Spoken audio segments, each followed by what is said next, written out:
alam mo yun, ibabarter. Kung saan pa ibabarter natin. Sayang kasi guys, sira na to.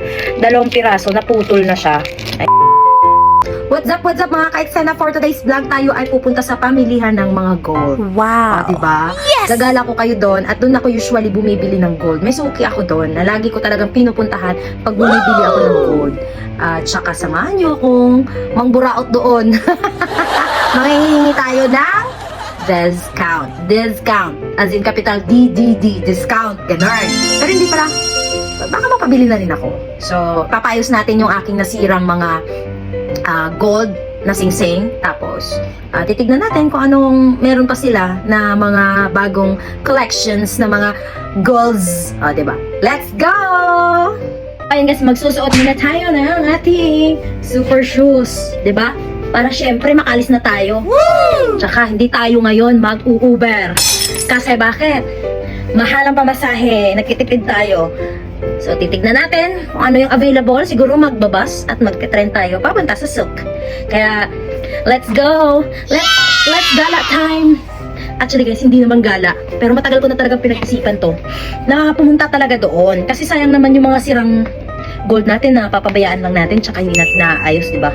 Kaya ang gagawin ko talaga, ipapa-exchange ko siya or ipapatunaw ko siya, ipapagawa ko ulit siya ng bago. So, samahan niyo ako. Tara! Ang gagawin muna natin guys, i-check muna natin yung ating mga dadalhin. Siyempre, kailangan natin ng card. Metro card. Hinahanap ko nga guys, hindi ko mahanap. Ewan ko nasa na naman. So, 4 days na lang pa-expired na yung aking ID. So, iwas-iwas muna ako sa paglabas paggabi. Kasi bakit? Nag-checking kasi dito guys. So, pag expired yung ID mo at nakakita ka ng pulis sa labas, i-hold ka nila. So, para maiwasan natin yung mga problema, manatili tayo sa bahay natin, manood ng TV, hindi ka mapapano, safe ka pa, di ba? So, ayan. Kaya umaga, pagdating ng hapon, hindi na ako masyadong maalis ng bahay.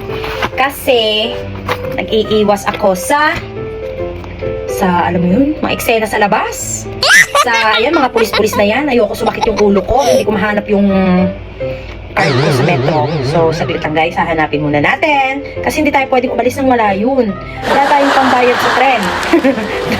Mura lang kasi guys, pag tsaga-tsaga ka lang na mag-commute, 2 lang ang bayad, tsaka libre yung bus amin dito. Kaya, wow! Diba? Sino pa ba? Sa Pilipinas, ang mahal-mahal ng bus. Siyempre, dito libre. O di, magtsaga ka tsaga kang mag-bus, mag-commute. Wala namang, hindi ka naman nagmamadali at saka malilibang ka rin. Diba? Okay. Ito pala yung papatunaw ko actually sa isip ko. Papatunaw ko talaga to. Ayan. So, binalot ko na siya. Ipapatunaw ko siya dapat. Pero titignan natin kung ano ma-advise sa akin ng kaibigan ko doon. Si Suki. Tsaka titignan natin kung mapapalitan ba o alam mo yun, ibabarter. Kung saan pa ibabarter natin. Sayang kasi guys, sira na to. 2 piraso, naputol na siya. Ayan, papakita ko sa inyo. Tatanggalin natin sa plastic. Ayan. May mga maliliit pa kasi na kailangan din. Sayang din yung gramo kasi pag ganyan. So, ayan. Punit na siya. Sira na siya. So, ayan. Sira na siya, guys. So, eto naman, putol na siya. Ito, kwintas ko to. So, eto naman, putol na siya. Oh, ayan. So, kailangan, eto naman, yung konting maliit, paano ko ba ipapakita? Yung konting maliit na naputol dito. Oh. Sayang, mga souvenir ko to dati sa birthday ko. Gift yan sa akin. So, gusto ko talagang gamitin yung mga binibigay sa akin kasi natutuwa ako pag naaalala ko. Good memories. Hindi ko na iniisip yung mga bad memories. Ganon. Kaya, pag nakikita ko, pag ginagamit ko, ay, ayan, naging friendship ko yan dati or nakilala ko yan siya dati or alam mo na, good memories para alam mo yung hindi tayo, no to toxic tayo kaya kailangan good memories yung maaalala natin pag kasi pag hindi, maiinis ka lang, 'di ba? Parang ikaw na lang din yung umiinis sa buhay mo araw-araw pag ganun. Kaya laging isipin natin good memories pag may naalala tayong gamit na isang tao na binigay sa atin para hindi tayo makaiwas tayo ng toxic sa buhay. Ganun, happy lang. So tara, hanapin ko yung card ko muna and then alis na tayo.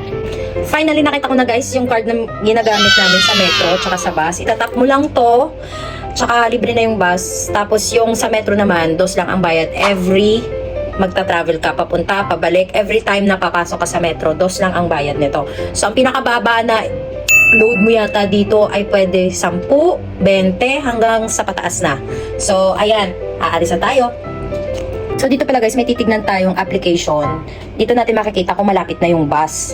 So, dito ako laging nag-aabang pag ilang minuto yung bus na kailangan nating antayin. Pag malapit na, pwede na tayong lumabas. Actually, mga parang 2 minutes lang ang paglalakad simula dito sa bahay ko papunta sa bus.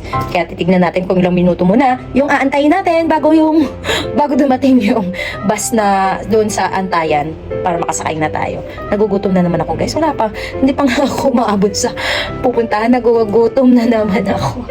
So, ayan, let's go. Yan yung application. So, doon tayo pupunta sa routes. Kailangan mo lang malaman kung ano yung bus na dumadaan dito. May number kasi yan. Ayan. So, pagkatapos, hahanapin mo yung street. Ayan. Tapos, pipindutin mo lang to. So, 5 minutes, makikita siya. Ayan, 5 minutes. So, pag nag 3 minutes na yan guys, or 2 minutes, lalabas na ako. Pupunta na ako doon para hindi tayo magmadali, hindi tayo, alam mo yun, mahagad sa oras. Kaya every time na pag nagtatrain ako or nagbabas, kailangan may 1 minute or 2 minutes na allowance. So, tara! Guys, papunta na ako sa metro ngayon. At saka, syempre nag-jacket tayo kasi dito sa amin medyo malamig pa rin. Kaya mag-jacket tayo. Saka, madali lang naman pag nag-metro ka. Pag masala mo lang kung saan ka pupunta, hindi ka maliligaw, pero kadalasan naliligaw pa rin ako guys. Ayun, titignan natin kung padating na yung bus. Guys, ayan ang papunta sa bus station. So, doon tayo mag-aantay ng bus. Ang sinasabi sa routes ay 2 minutes na lang. So, antayin natin yung bus doon.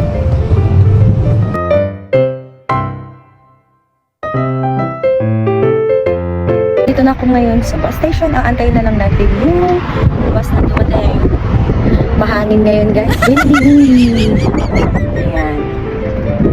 O, diba? Sabi ko sa inyo malapit lang eh. 2 minutes lang. Wala nga 2 minutes, 1 minute lang. Antayin naman na natin yung bus na dumating. Bus guys. Ayan. Tignan nga. Ready. Parating na nga yung bus dyan guys at inaantay ko na lang huminto. So, etong card ko, itatap ko lang dyan, libre yan, wala yung bayad. Kasi para mabasa at mascan lang sa monitor kung ilang tao ang sumasakay sa bus araw-araw. So, hindi na ako nagsasalita dyan guys kasi pag akyat ko, yung dalawa kong kasama na taga-maneho at isang pasahero ay nagtetelebabad. So, pagdadagdag pa ako, 3 kami, hindi na kami magkaintindihan, hindi na kami magkadinigan. Kaya ini-enjoy ko na lang ang oras na yan sa pagsakay sa bus. Malapit na pala tayong bumaba guys. Mga 10 minutes lang ang biyahe papuntang metro station. Kaya titingin-tingin tayo sa oras, baka lumagpas tayo at saan tayo makababa. Thank you, brother. Andito na tayo finally sa metro station guys. So papasok na tayo, bilis-bilisan natin ang paglalakad. Double, single kasi nagugutom na ako sa mga oras na yan. Kaya kailangan bilisan natin kasi yung mga dragon ko naghihiyawan na. Kaya ayan, gamitin natin yung pangmalakasang elevator at saka yung mga ibang tao sumakay na rin kasama ko. Kaya waiting lang tayo hanggang sa makababa tayo guys. Come on, let's go!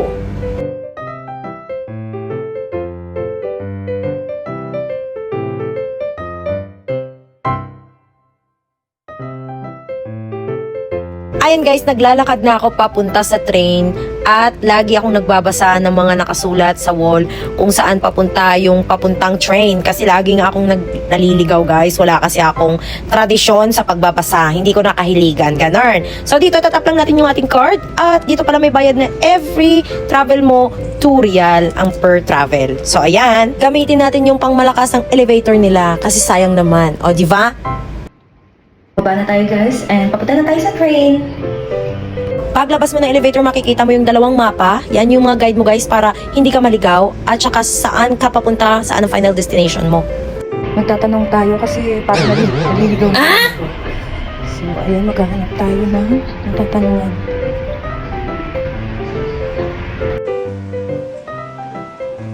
Tayo na mo sa rep at magtatanong tayo kasi wala akong nakita ibang tao na pagtatanungan dito. Nawawala ako guys.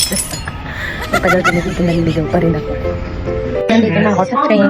Napunta ako sa mga lalaking version ng upuan. Dito kasi may dalawang upuan, may family tsaka standard. So usually, pag standard, pangkalahatan. So may mix lalaki at babae, pero pag family lang, doon sa kabila, puro babae lang doon. Pwede. Tsaka family.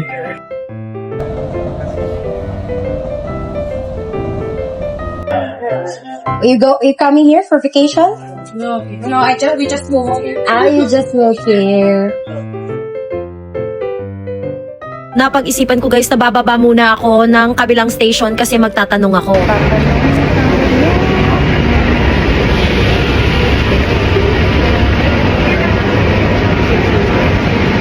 Kuya, pwede magtanong?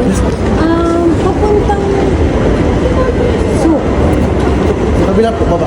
sa kabila, baba. Golden Saan pa ako yun. bababa? Golden, Sokwakis. Sa Next station lang. Ay, oo, naligaw. Salamat Sa baba pala, dito pala tayo, Rasbo Abud. Ayun. Diyos ne, naligaw ako. Ano ba yan? Nagtatanong yung dalawa kaninang babae sa akin. Hindi nila alam, naliligaw din ako. Tawanan na lang kami, Diyos ne. Ay nako, so ayan. Uunahin muna nating pumunta sa Sukabayan. Bilihan ng mga kabayan. Bilihan ng mga Filipino food. Tapos, kakain muna tayo kasi wala na akong energy, guys. Gutom na ako. Takbo! Kasi baka maiwan tayo ng train! Let's go! Dito sa loob ng train guys, may nag-check lagi. Random checking yan para malaman kung nakapagbayad ka o hindi. Tapos, lagi tayong magpe-pay attention kung saan tayo bababa at para hindi tayo lumagpas at makaiwas tayo ng delay sa ating pagta-travel. Magtatanong ulit tayo guys kung saan tayo lalabas. Kuya, pwede magtanong. Saan pwede lumabas papuntang Gold Soup? Dito. Sige. Sige po. Palabas na tayo ng train station guys at salamat nakapagtanong na tayo kay Kuya. Mas maganda na magtanong tayo kasi para hindi tayo maligaw at eksaktong direksyon ang pupuntahan natin. Nakapagtanong na tayo kay Kuya.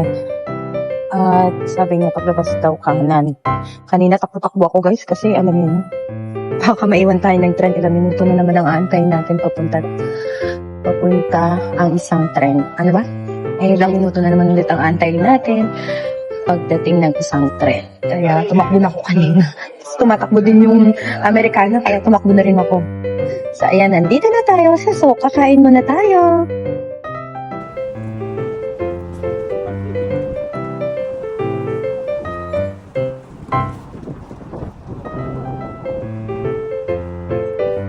So, ayun pala yung Fanar, guys.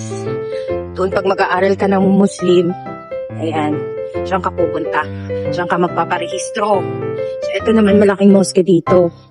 Puno lagi yan pag Friday, lalo na pag Friday, maraming nakaparking dyan. So, ayan. So, ayan. Isa sa pinakamalaking mosque yan dito, guys. Buti nga nilagyan na nila ng parking dyan eh.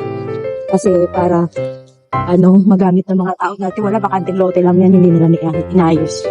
So, dito ang Sukabayan. Dito kami bumibili ng mga, ingredients, mga gamit ng mga Filipino products, ganon. Nakakain muna tayo guys kasi gutom na ako. Kaya punta muna tayo dun sa Kainan Filipino Restaurant. Ito yung tinatawag nilang Kabayan Souk guys. Lahat ng Pilipino dito namimili. Pag Thursday, Friday, Saturday, walang pasok. Lahat ng Pilipino nandito. Doon tayo pupunta. Ibig sabihin ng souk, Kabayan Souk, pamilihan o bilihan. Parang ganun yun guys. At marami kang mabibili dito. May pabango, may murang beef, may murang mga karne. At lahat ng products na galing sa Pilipinas, pwede mo ditong mahanap guys. Kaya famous to talaga sa lahat ng Pilipino. At saka ito yung unang market na naitayo dito sa Doha. Kaya let's go, pasok na tayo guys. tumingin nga muna ako ng mga ulam nila dyan, guys, at kung ano yung luto nilang ready. Kasi dito talaga ang puntahan talaga ng mga Pilipino, bilihan talaga ng ulam yan dito. So, masarap talaga sila magluto dito, guys. Kaya lagi akong bumibili ng ulam dito. Pero, bakit? Puro manok, walang baka. Ang hinahanap ko ay baka. Nahirapan tuloy ako mamili kung ano yung kakainin ko. Ay, nako, gusto ko lahat kasi gutom ako. Alam mo naman tayo, pag gutom, lahat masarap. Kaya nahirapan ako mamili. Gusto ko ng pansit, gusto ko ng ano. Ay, nako. Walang bang, ano? Caldereta na chicken. Oo, ito nga. At nagulat ako, guys, kalingwahe ko para si Kuya, taga Bacolod, kaya along, gamanoy. 1 kilo. Oh, 1 kilo. 1 kilong rice. Isa. Kunti lang niya. Kunti ka lang. Pwede ka kalahati. Hindi mo uubos yun. Okay. Kuya. Ayan, nakapili na tayo ng ating kakainin, guys. At syempre, nagpa-take out na rin ako kay Kuya ng pangmalakasan nilang palabok na napakasarap. At nagulat na ako, guys, na si ate, yung kasama ko dati sa trabaho sa airport, si Ate Tess, nakita ko dito. Sobrang saya namin. At super chika kami dito. Syempre, Marites is life. Kaya let's go. Pagkatapos yun, guys, umalis na ako at pumunta muna ako sa Kabayan Supermarket para hanapin yung pinapahanap sa akin na cherry blossom. Hindi pala.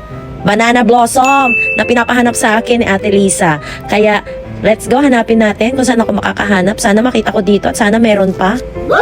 Nakikita nyo naman, guys, lahat ng products na pang Pilipino nandito. Dito mo makikita, dito mo mahahanap. Sobrang dami at iba-iba talaga yung mga products dito. Halos lahat. Kaya marami kang pagpipilian. Kaya hanapin muna natin yung dapat nating hanapin. Para makaalis na tayo at makapunta na tayo dun sa pamilihan ng gold.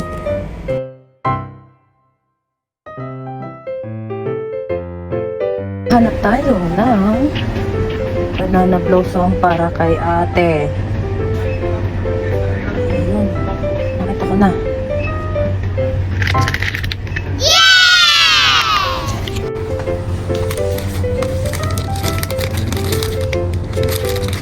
Okay lang dalawa. So, ayun lang. Guys, makabili na tayo ng banana blossom para kay ate at nakakain na tayo. So, pupunta na tayo sa Gold Soup. Maglalakad na lang tayo, guys, kasi tatawid lang naman tayo. Tsaka, malapit lang. Doon lang tayo nang galing sa likod. Tapos yung pupunta natin, ayan lang, tatawid lang tayo. Kaya maglalakad na lang tayo. Medyo mainit kaya nagtalokbong ako. Siyempre, alam mo na, kutis porcelana. Charit! Kaya, let's go, pumunta na tayo sa Gold Soup. Hinihingal ako, my God. Kain pa more. Lakad lang tayo ng konti, guys, at saka tawid tayo. Doon tayo pupunta sa may tinuturo ng araw. Yan. Parang maliit siya na iskinita. Pagkapasok natin dyan, dire-diretso tayo dyan. At saka may unang pinto sa gitna. Kaya doon tayo papasok. Kaya, go, go, go!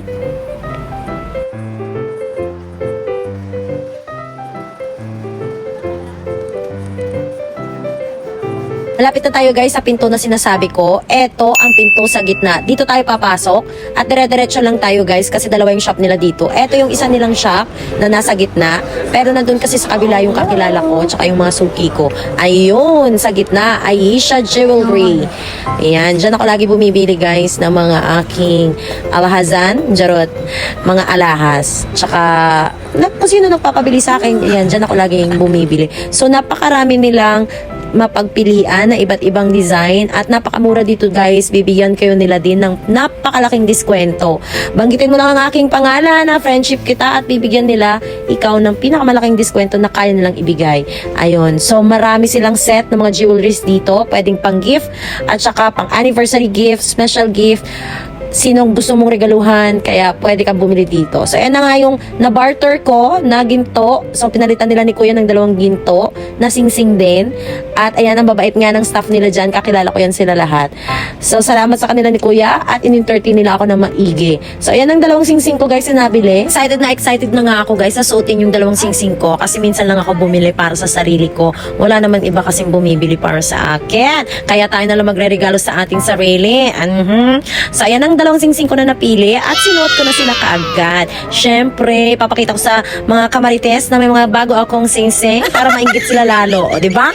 Para lalong inggitin. Ang babait ng staff nila dyan, guys. Aasikasuhin ka talaga nila ng bongga-bongga at may free silang mga binibigay pag manghihingi ka nga lang, o, di ba? So, ayan, tapos na tayo, mission accomplished. Kaya uuwi na tayo sa ating bahay at ready na tayong magpahinga. Sarap nito ng tulog natin, guys, kasi may bago tayong singsing.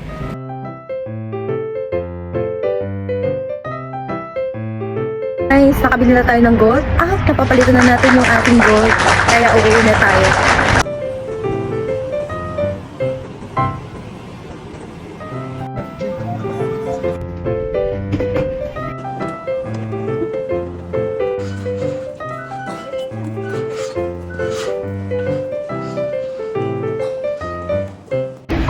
Finally guys, palitan na natin yung gold nating singsing. Kaya may bago na tayong singsing. At pauwi na tayo. Salamat sa panonood. And that's for today's vlog. Bye!